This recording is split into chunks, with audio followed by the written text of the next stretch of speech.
Hi guys, welcome back to Reality with T.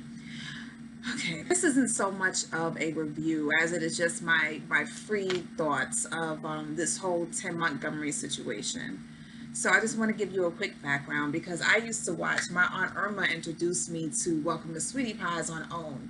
This is a show that came on, I believe it stopped airing about a year or two ago, but it had about 6 or 7 seasons. And basically it's about a family from St. Louis, Miss Robbie. She has a restaurant called Welcome to Sweetie Pies. I'm sorry, the restaurant is called Sweetie Pies, and she started one in St. Louis. She is a former Ikette from the Ike and Tina Review, and she started this because of her cooking. She started a restaurant that sells soul food, and basically she employed like all of her family members, and she set it up so that her son Tim Montgomery, James Tim Montgomery, who was in jail at the time. He served 10 years, I believe, for some type of a drug charge when he was younger. When he got out, that he will be able to eventually learn the business and take over the business after her demise. The whole thing was to pass on, generational wealth and to keep her family employed. From what I understand, in St. Louis, it's pretty bad.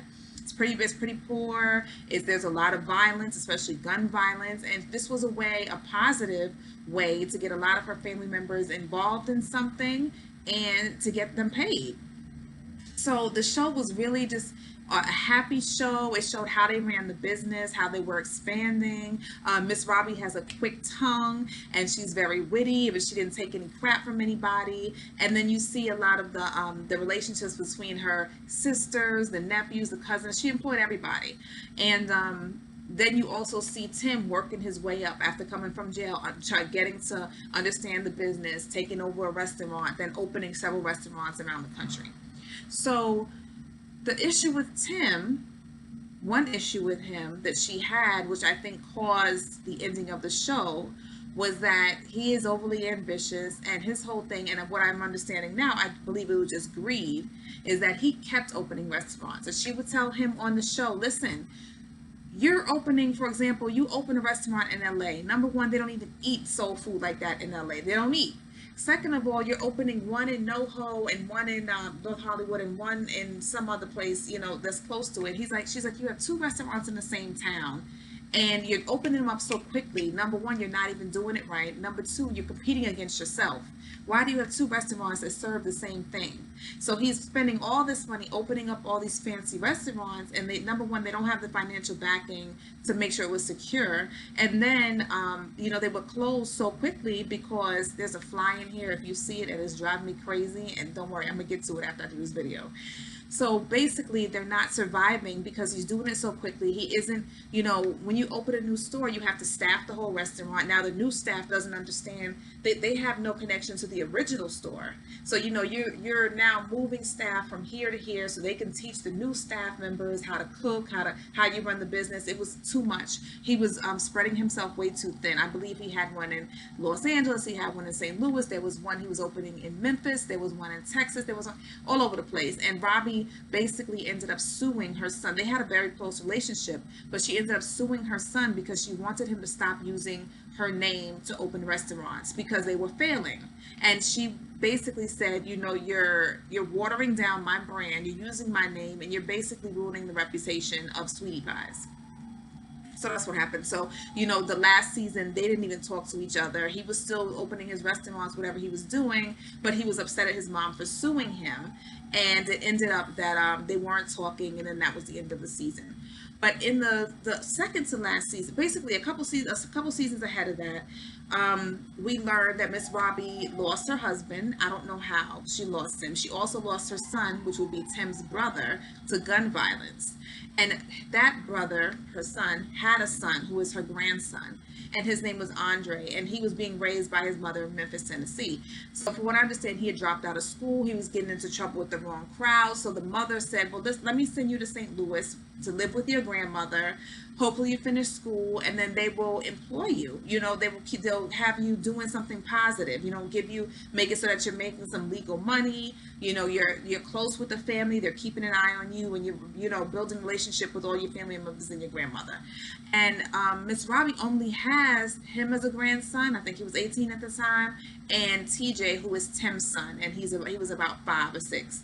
So Andre was the apple of her eye. She enjoyed having him in the house. It was so sweet to see him. Like when he said, hi, hi, grandma, and he would clean up, he would take care. He was so happy to get a job. Tim gave him a job at the restaurant. He was happy to be doing something productive, something positive, and to be a part of something. And I think that's what he needed. So she was very proud of him. He ended up getting his GED. They showed his graduation on the television. I mean, on the reality show. It was just a good thing for him to see. So Tim also has a cousin named Charles, Robbie's sister's son.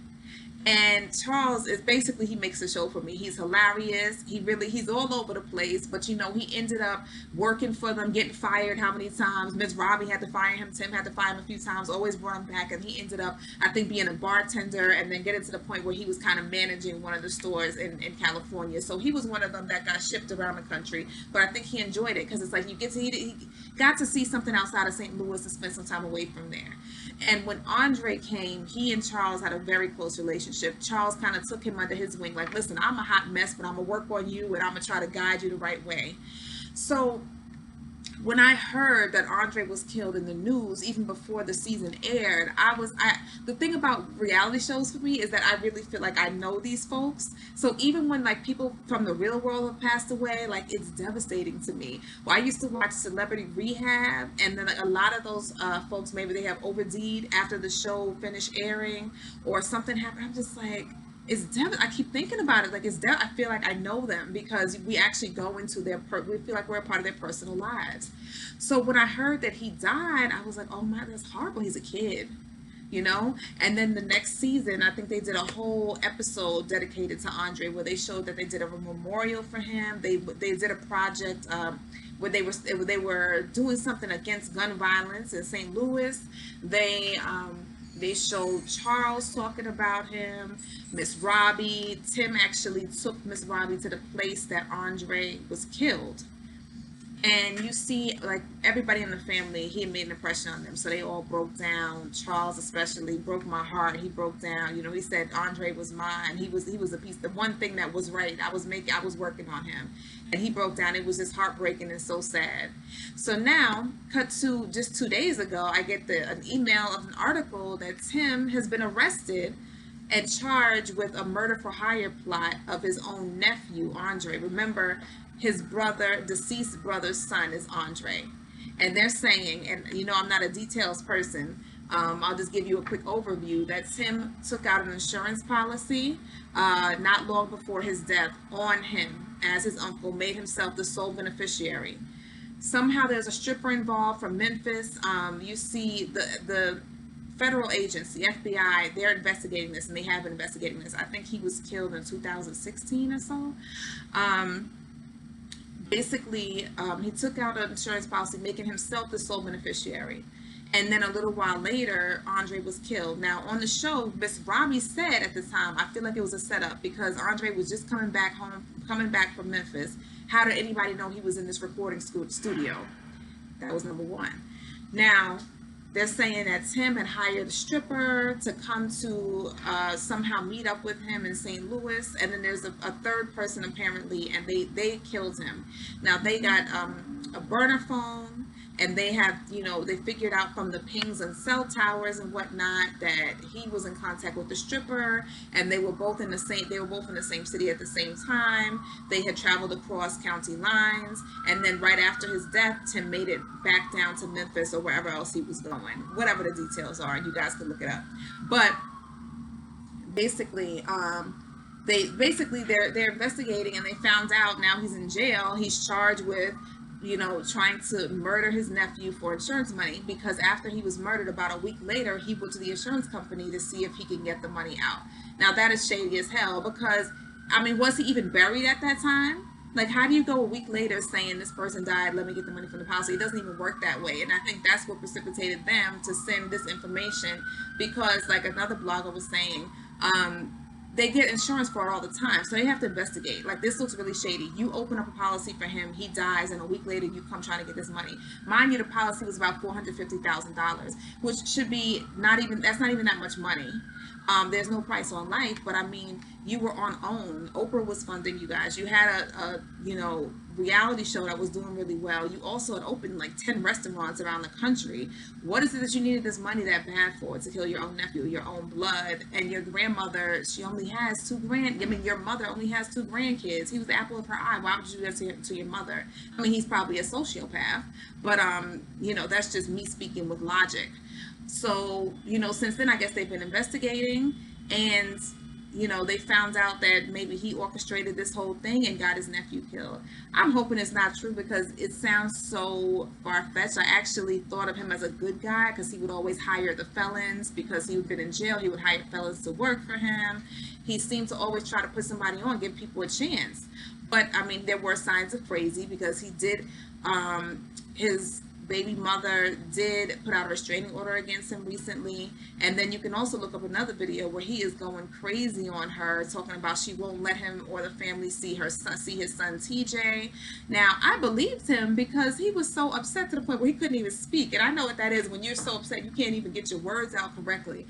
But the way he had all of these details together, I'm thinking, well, is she the crazy one? But now I think he's probably the crazy one. So she has a restraining order against him, I believe. Jennifer from the Basketball Wives, he dated her for a little while. She said that he was stalking him, has an anger problem. She has a restraining order against him. He turns it around, made it look like she was the crazy one. So we don't have any, we never had any evidence of who was actually crazy. But now if this is the case, obviously you're relentless. You have, we already know he has anger problems, and maybe he's just a sociopath. Maybe did jail do this to him? Was he always like this? We don't know. But there was also a time during the show that was shady because Miss Bobbie was robbed. And she said, she felt so violated because the people that came and robbed her house basically ransacked it. They rummaged through everything, but they didn't take anything. So now when you think back on all of these things that happened, you're like, did her son try to do this to her? Did he notice she had something expensive like jewels or something somewhere, and the people he had robbed her, they just couldn't find it? Like, what is that? Because they didn't take anything. So that's really shady. Either way, she moved from that home. But it just makes you rethink everything that happened during the season. I believe, and then somebody even said, well, what about Charles? What if he has an insurance policy on Charles? And that was the next thing. It's just so many shady things that you think about. And he was close to Charles too. So I just wonder what everybody in the family is feeling about that. I also want you to take a look at his mugshot. His mugshot, he's smiling like he's a damn sociopath. You are arrested, number one. And you're arrested for possibly hiring somebody to kill your nephew, and you're acting like it's a glamour shoot. I mean, his skin is glowing like he has on Fenty bronzer, and he's standing there with the biggest cheese on his face. Like, you idiot, you're in jail. And this is the one thing he said, that he would never go back to jail. He was upset that his baby mother called the police on him, and he's like, you know how I feel about police, and I've been in jail 10 years, and blah blah blah. And then you go to jail, and your mugshot has you smiling and cheesing like a damn fool.